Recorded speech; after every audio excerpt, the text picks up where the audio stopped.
नाट्य होता है, क्योंकि किसी का भी हृदय, मान लो किसी भी जीव जंतु को आप कष्ट दें और उसका हृदय आह भर जाए तो वो आह वज्र की लीक है, तुम्हें भोगना पड़ेगा। वो आह किसी की ना लेना जिंदगी। कोई ऐसा कोई आह भर करके कह दिया तुम समर्थ हो, हम तो कुछ कर नहीं सकते, और अंदर से दुखी, फिर तुम्हारी सामर्थ्य काम नहीं करेगी, मिट्टी में मिला देगी। ऐसा नहीं कि आप जो कर रहे हैं कोई देख नहीं रहा, कोई हिसाब किताब नहीं, जो कर रहे हैं अवश्य में भोक्तव्यम, बहुत सावधान।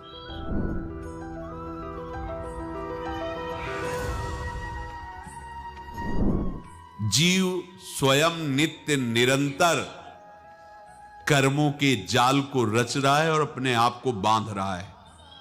आपको मुक्त होना है, बंधना नहीं है। जीव का जन्म कर्मों के अनुबंध से होता है, कर्मों के बंधन से होता है, और उसको अपना ऋण चुकाना होता है। कर्मानुबंध ये बहुत सूक्ष्म विषय है।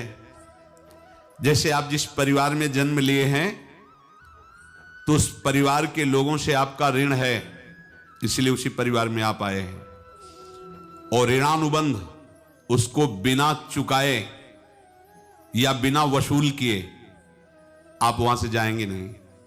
आपको लेना है तो वसूल करना है, और देना है तो चुकाना है।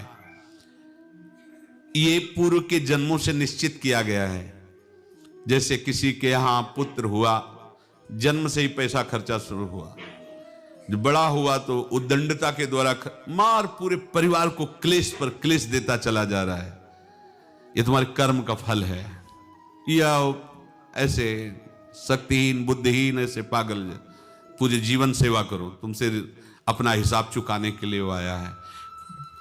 अब परिवार के जो सदस्य जुड़े आके, मतलब पत्नी आते ही पूरी हृदय में आनंद, परिवार में आनंद, और जीवन भर वो आनंद ही सुख देने के लिए उसका जन्म हुआ। वो अपना ऋणानुबंध मुक्त, और आते ही भयंकर क्लेश खड़ा कर दिया, बीच में दीवाल,